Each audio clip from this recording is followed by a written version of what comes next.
Hello and welcome to Just One More Watch. Welcome today to the review of another piece from Hong Kong-based micro brand Aquatico. Oddly enough, it's a diver. Now I think this is the fourth watch that I've looked at over the last 12 months or so from Aquatico, and they've all been solid if slightly unspectacular. You may remember the first one I reviewed was the Aquatico Seastar 300, featuring the now infamous mermaid riding a dolphin on the caseback. Check out that legendary caseback design. Now before we get into this one, I'd like to say a big thank you to everyone who's a patron of the channel. In a channel first, I'm going to use a time grapher today. I've been on Patreon for a while and I said that any money I received through that channel I would reinvest into Just One More Watch, buying equipment to make the product better for all of you. I thought a time grapher was the best place to start. I'm looking at buying a macro lens next so that I can do a B-roll, get some up close and personal shots on all of these watches. I think that'll add to the reviews as well. So big thank you to everyone who's a patron of the channel. I'll leave a link to my Patreon in the description of the video. Alright, let's get on to this one. This is the Aquatico Nautilus 2, which I assume means that there was a Nautilus 1 at some stage, though I rather missed that one. It's a chunky bugger today, 44mm in diameter and quite weighty. Let's flip the camera and get a look at it. So chunky but funky then, the Aquatico Nautilus 2. Let's have a quick look at the Aquatico website. Bunch of different colorways available. I've got this blue one, blue ceramic, bezel insert, sunburst effect on the dial, all very nice indeed. $299 US. Big thank you to Aquatico for sending me this one in for review, as they have done with all of the others. So we're going to do dimensions and specifications, outdoor, indoor wrist shots, loom video. The loom is really good on this one, and I'm going to get that time grapher out. Only a 1-year warranty, which is always a bit of a disappointment on an automatic watch, but at least you do get a second strap. I'll pop it on this one later on. One of those nice high quality rubber dive straps with a slash cut ends. So full size, full fat, full flavour today then, 44mm in diameter. It's got a thickness of about 14.5mm. 52.5 lug tip to lug tip, but it actually wears okay. You see there's a bit of a curvature to the lugs there, not much protrusion on the case back, so it sits quite well. 22mm lug width, tapering down to 20, back up to roughly 22 for the clasp. All stainless steel, weighing in, sized up anyway for my 7-inch wrist. I had to take out about 4.5 links. Comes in at just under 200 grams, 197 to be precise. Plenty of extra links. If you are a big guy with a big wrist, I reckon about 8.5 inches, you should still be perfectly well served by the Aquatico on the stainless steel bracelet. So all stainless steel construction, 316L stainless steel case, bezel, crown, full stainless steel bracelet, solid links, and these are screw pins, and it's a proper milled clasp on this one as well. And much like the Seastar 300 with that legendary case back, the finishing on the case is excellent. I mean, look at that bezel. Very, very nicely, neatly machined. Fairly simple. We've got a horizontal brush on the side, straight brush on those lugs, but a nice, clearly defined chamfered high polished edge.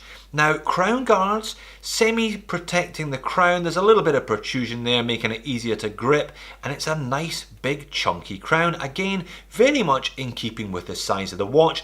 There isn't anything particularly that's too small or too big. Well, almost nothing. I'll get back to that a little later. And on the other side there, 500 meters of claimed water resistance with this one, so helium escape valve to help you if you are diving to considerable depths. Zoomed in on the dial, and it's all pretty much standard dive watch stuff. So we've got a printed dial, just with Aquatico, Nautilus and 500 meters, 515 feet to be very precise there, just printed on, but the indices are applied. So circular indices for most, double baton at 12, single baton at 6 and 9, and we've got a little stumpy baton with a date frame around the date complication there at the 3 o'clock. Nicely printed Rehaut chapter ring with 5-minute increments and the minute marker, little triangle there at the 12. Now it is a ceramic bezel insert, dead flat sapphire crystal by the way today, nicely fitted ceramic bezel insert with heaps of lume. I'll pop up the lume video there. I'm guessing C3 Superluminova. It's got that bright green colour. Plenty of it, liberally applied, plenty in the ceramic bezel insert. Quite often the bezel insert will fade before the hands and the indices, but it's still hanging on in there. So a pretty good job on the lume from the Aquatico. I like the handset as well.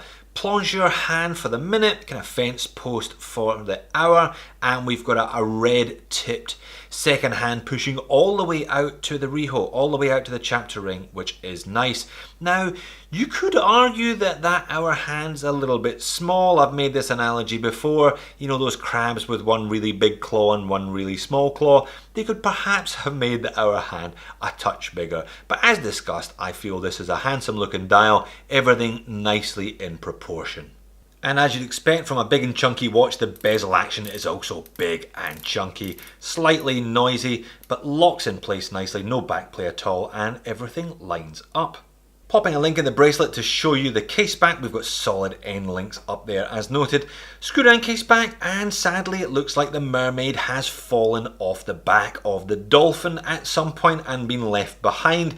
Bit of a shame. As much as it was an aberration, it was at least more interesting than this one.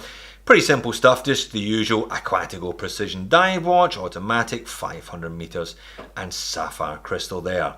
Again, like the Aquatico C-Star 300, the bracelet is a good one. Nice smooth finishing.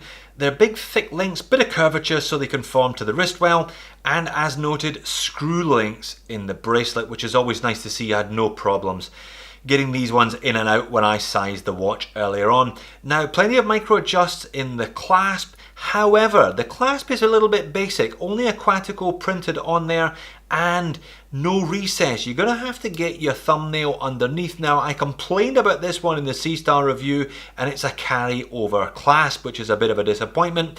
If you bite your nails, well, you should probably stop biting your nails, but you should also probably look elsewhere. You're not gonna be able to get this one off once you put it on. One watch, one time grapher. Big thank you again to those of you who've contributed to this one via Patreon.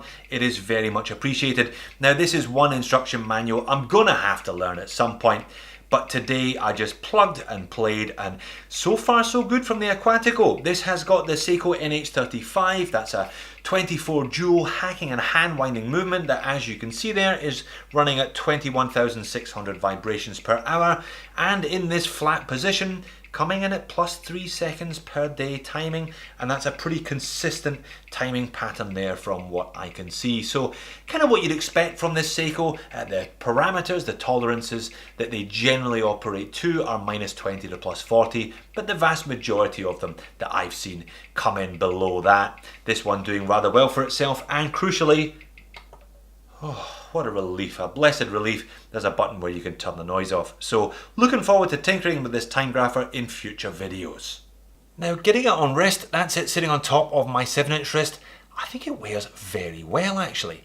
Now 197 grams is a chunk of watch, so I've perhaps taken out, well, I'm wearing this one rather tightly. I guess you do with a bigger watch so it doesn't bobble around as much, but a bit of curvature to the lugs as noted, sits there nice and flush on my wrist, and I do like that blue sunburst effect.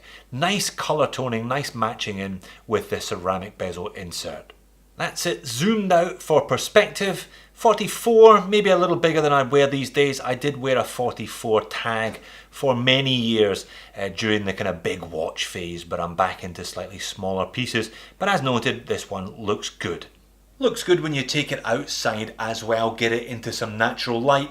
Sits nicely on the wrist. I mean, it's a big watch, 14mm thick also, and as noted, 200 Gs, but it sits quite well. Not sure if the other dial colours do have sunburst, but this blue one is fairly attractive. It's not ridiculous, not too overstated, but it is noticeable, looks good in natural light. And that's it on the rubber strap. Always nice when a company chucks an extra strap into the box, and this is a good one. Big chunky buckle with the Aquatico logo on there. Very nice, comfortable, compliant strap. Now, if 200 grams is a bit much for you, swapping it onto the rubber takes 50 off that. This one coming in at 148 now. And interesting to note, 2 lug holes have been drilled, giving you a couple of different options. You can wear it in the bracelet, you can wear it a little further up on the rubber strap so that it sits better. Moans and niggles then, what am I going to complain about? Well, not an awful lot. I think it's a solid specimen, this one. It kind of does what you're expecting it to do. $299 is a good price for an all stainless, sapphire, ceramic, decent lume applied indices, you know, screw link bracelet, etc, etc.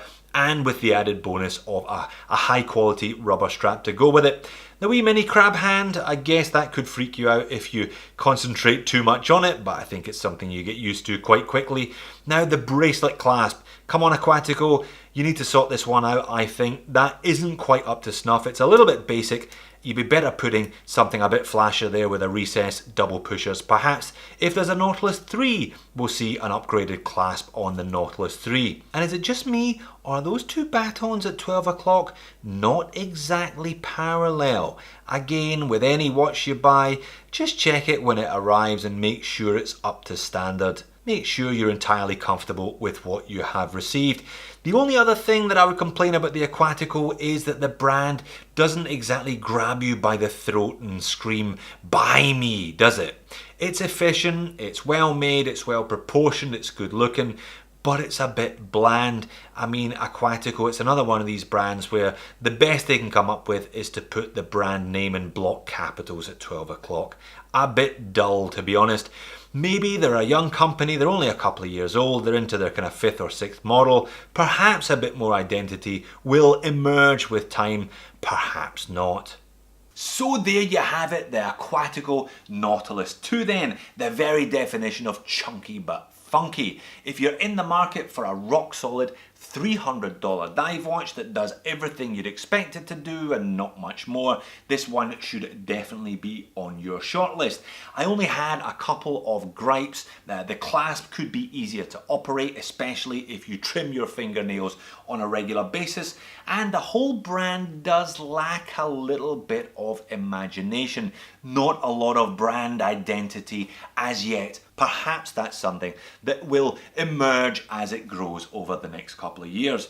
Big thank you again to everyone who's a patron of the channel. That time grapher is certainly going to be a useful addition to the John Watt arsenal. Thanks for watching. See you in the next one.